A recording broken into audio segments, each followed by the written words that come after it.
A fight over a woman and a gun turned a quiet trailer park into a shooting range. On December 18th, two men locked in years of conflict finally reached a deadly endpoint. You hear any gunshots? Huh?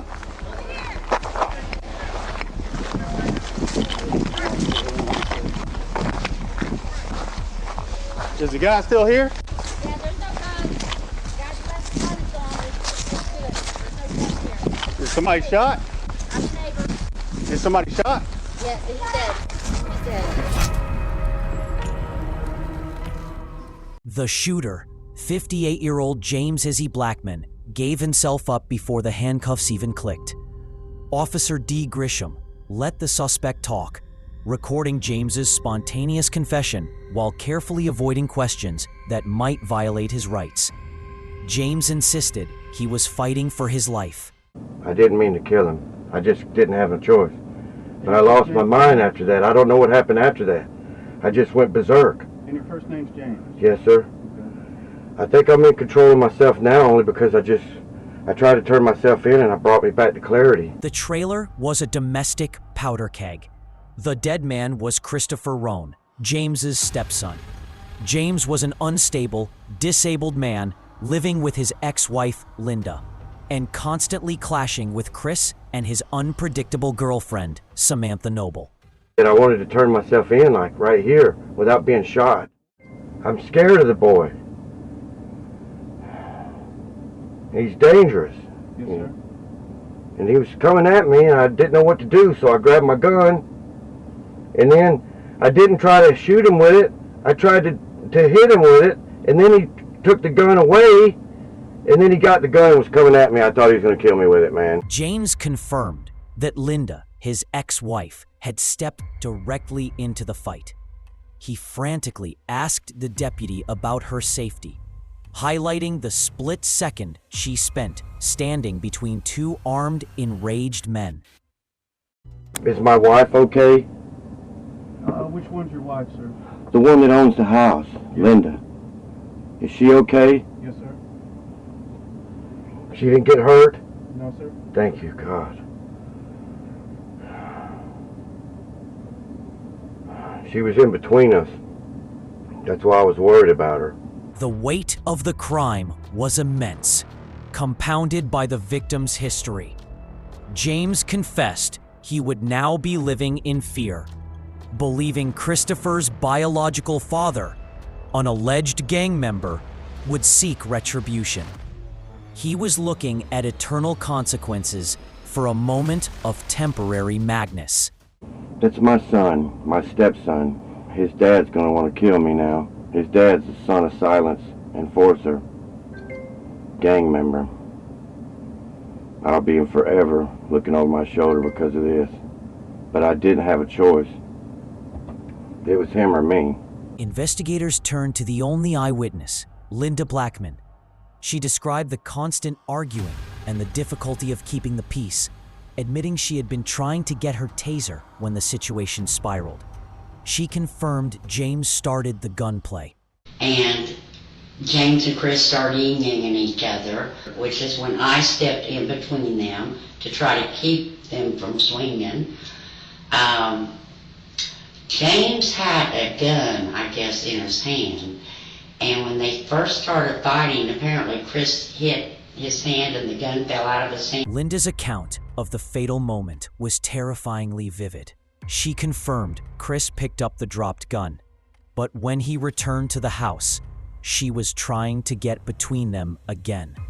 She was knocked over the coffee table and was standing right next to her son when James produced a second gun and opened fire. About that time, I get up and try to get in between them again, and James just fucking pulls the damn trigger and just unloads it on my son. And I am standing right there. I can't believe I didn't get shot. Because I am telling you, I am this close to where my son is. We're right, hugged her up almost right on each other.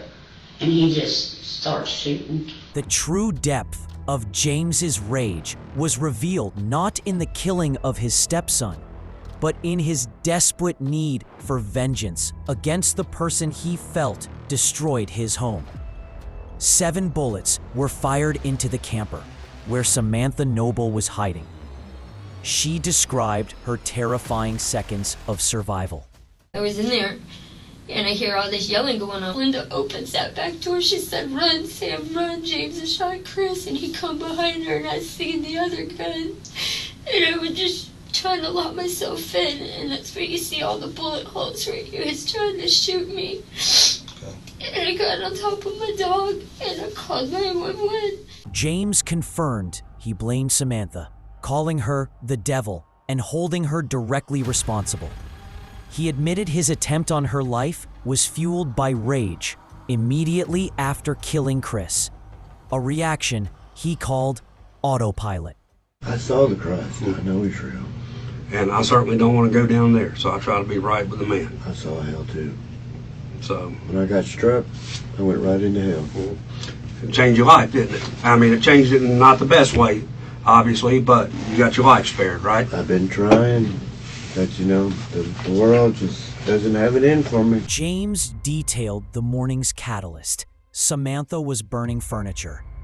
He was tired of the daily turmoil. And though he felt remorse, he insisted he was only fighting for his life, desperate for the torment to end. And after the incident happened with Chris, all right, then what'd you do?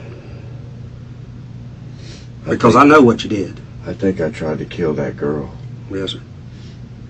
But I was out of my mind. I was just like I was on autopilot. I couldn't stop myself. I'm being honest.